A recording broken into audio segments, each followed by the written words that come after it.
আমি কীর্তনে আমাদের বলবেন না।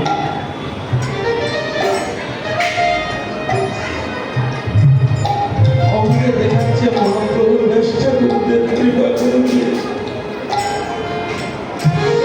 বৈষ্ণব হইতে পারিবেন না, বৈষ্ণব হইব আমার মনে ছিল সার।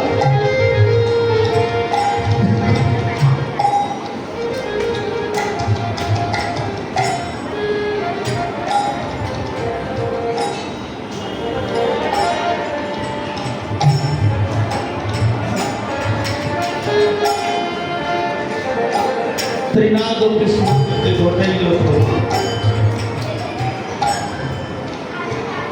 गुरुदेव कृपा करे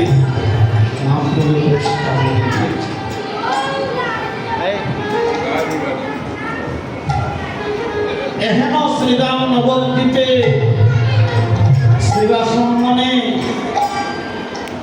যারা মরমে যারা অন্তরে আমার গৌরকে ভালোবাসে, আমার মতো পাষাণ হৃদয় দিয়ে গৌর ভজন হয় না। নিরবল ভাব যদি না থাকে তাহলে গৌর ভজন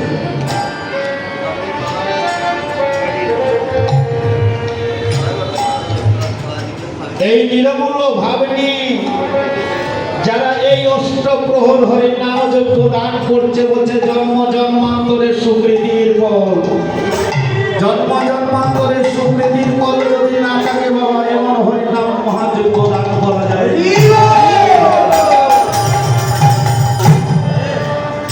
যারা দান করছে তারা ভাগ্যবান, আর এহেন ভাগ্যবান ভক্তদেরকে আশ্রয় করে আমার মতো নরাধম মনে হচ্ছে আজ ভাগ্যবান। এই শিবাসনে বসে বসে আমার গৌর সুন্দরীকে ডাকছে, প্রভু তুমি একবার এসে দেখে যাও, তোমার কবি হত জীব মায়ায় মুক্ত হয়ে হরির নামের গন্ধ মাত্র লেশ নেই, তুমি কৃপা করে এসে তার বিহিত মন্ত্রণা ব্যবস্থা। তাই তো শ্রীবাসন বসে ডাকছে।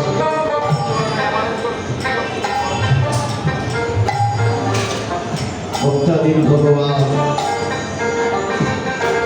ভক্তের ডাকে সাড়া না দিয়ে কি থাকতে পারে গো? ধীরে ধীরে এটাই তাদের কাছে গিয়ে বিনয় করছে তারা।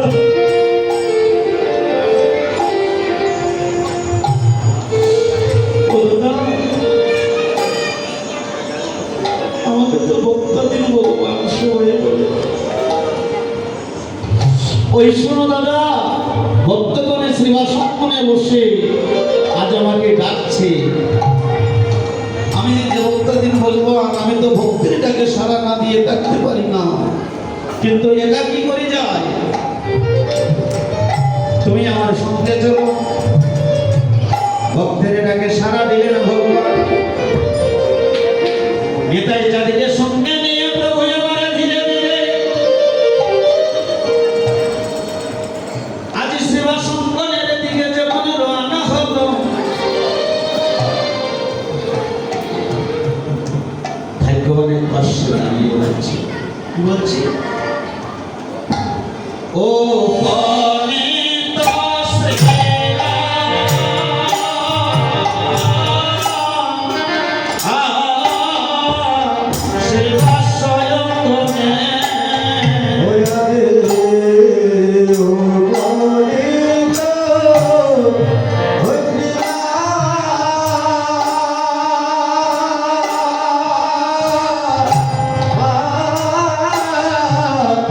জয়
ভাই আসবে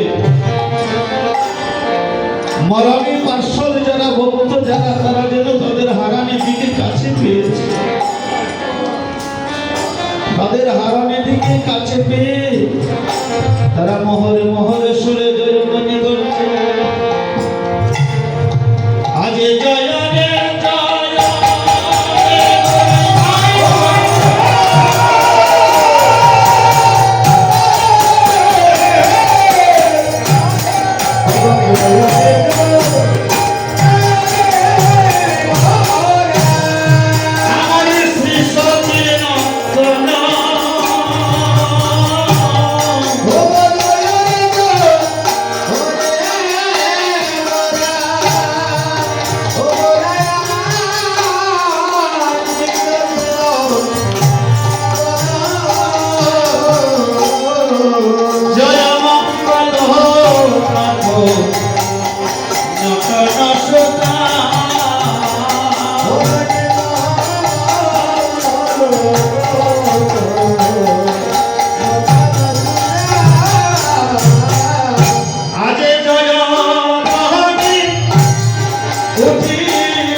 ভক্তগণের হরের ধ্বনি জয়ধ্বনি মায়েদের উলধ্বনি।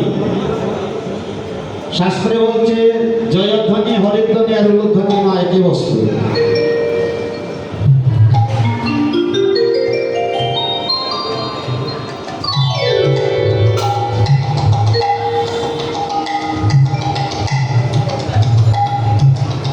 এহেন কলিতে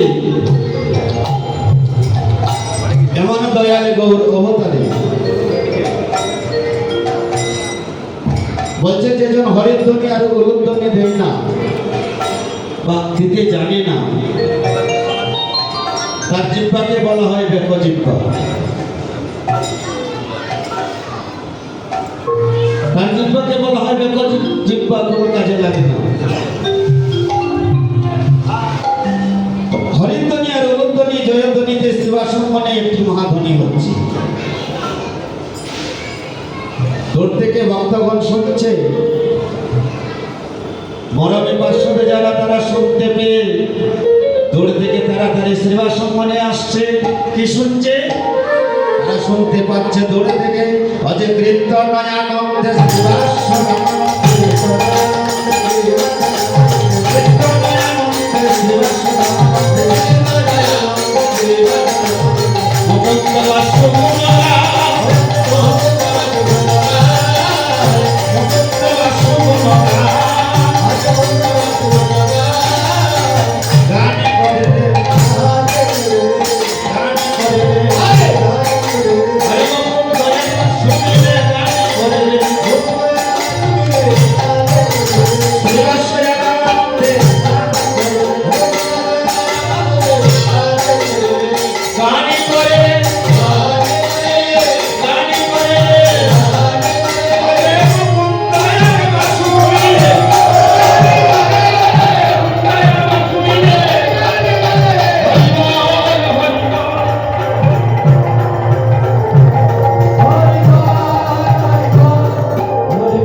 মুকুন্দ বাসু শ্রীবাস রামানন্দ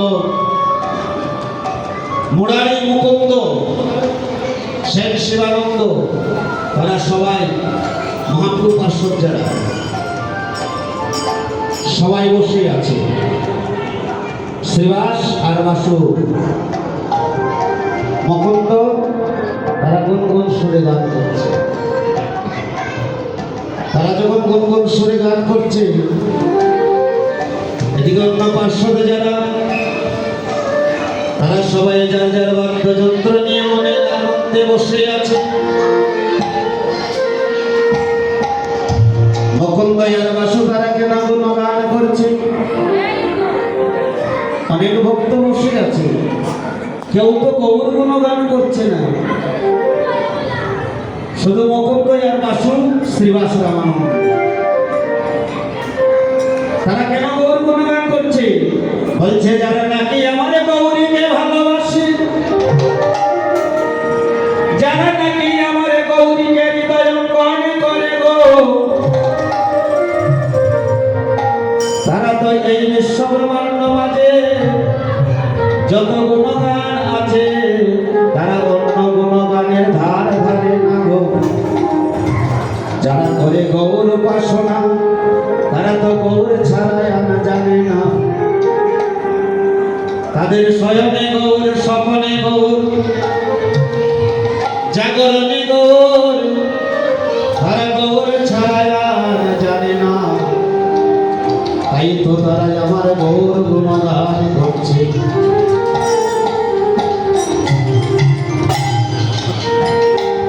পার্শ্বদগণ যারা যারা যারা বাদ্যযন্ত্র নিয়ে বসে আছে তাদের গুণগান শুনিয়ে তারা মনের আনন্দে যারা যারা যন্ত্র নিয়ে তারা তালে তালে তাল মিশ্রিত করে তারা বাজাইতে লাগিল। ভাগ্যবান এক পাশে দাঁড়িয়ে বলছে আজ এমন ভাবে তারা বাদ্য বাজাচ্ছে, বলছে তাত্রে মেঘে প্রেমে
প্রেমী মাদল বাজত।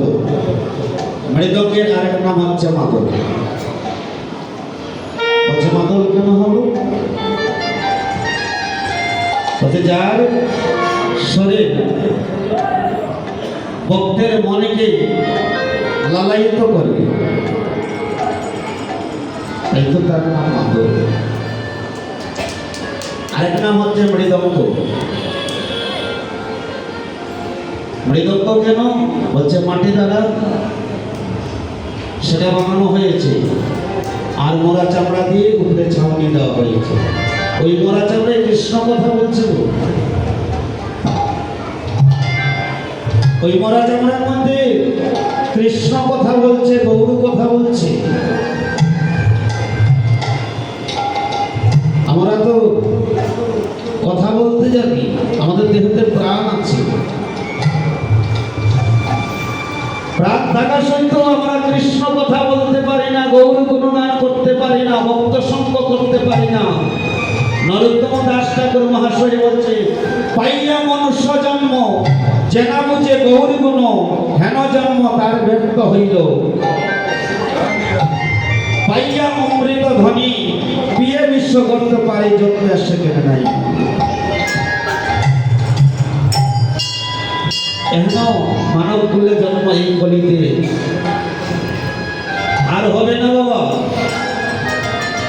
মনুষ্য কুলে জন্ম হবে বলে সন্দেহ, এই জন্ম দুর্লভ জন্ম আর হবে না। মানব জন্ম বাংলে মাথা পাশানি সময় হয়ে যায়। গৌর গোবিন্দ ভজিবার করে সপ্তম মাসের অষ্টম দিবসে মায়ের গর্ভে যেদিন হেডমুন্ড হয়েছিলাম, সেদিন গোবিন্দকে কথা দিয়ে এসেছি, গোবিন্দ তোমার গুণগান ছাড়া আমরা অন্য কোনো গুণগান করিব না, তোমাকে না দিয়ে কিছু খাবো না। যখন ধরাধামে আসি, ধরাধামে আসার সাথে সাথে মায়ায় আবদ্ধ হয়ে যায়। মায়ায় আবদ্ধ হয়ে ভগবানেরই কথা বলে যায়। প্রথমেই বলে যায় উল্টা, প্রভু গো তোমাকে না দিয়ে কিছু খাবো না। মায়ের যখন স্তব্ধ হয়, একটি স্তন পান করি মা, আরেকটি স্তন হাত দিয়ে আড়াল করে রাখি। কেন? ভগবানকে যে কথা দিয়ে এসেছিল, তোমাকে না দিয়ে খাবো। একটি স্তন পান করছি, আরেকটি স্তন যদি এসে ভগবান এসে পান করে চলে যায়, তাহলে তো আমার উদর পরিপূর্ণ হবে। এই তো হাত দিয়ে আড়াল করে রাখি।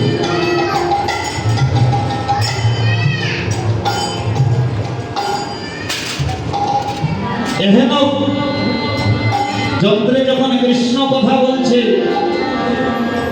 মৃদঙ্গ মধুর সুরে বাজছে, শঙ্খ ঘণ্টা করতাল, শ্রীবাসম্মানে বসে আছে। এই যে যন্ত্রমা, আমরা যে যন্ত্র বাজাই বাবা, এই যন্ত্রের প্রাণ আছে, যন্ত্রের প্রাণ আছে। তারা কথা বলতে জানে,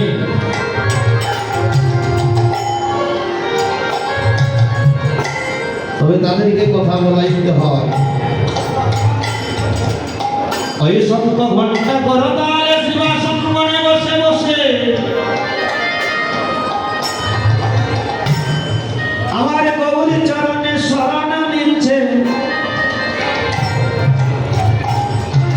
মনে মনে ভাবছে, প্রভু গো আজ মৃদঙ্গ তোমার চরণে শরণ নিল, আমরা তো তোমার শ্রীবাসম্মানে বসে আছি, আমরা কি তোমার চরণে শরণ নিতে পারবো না?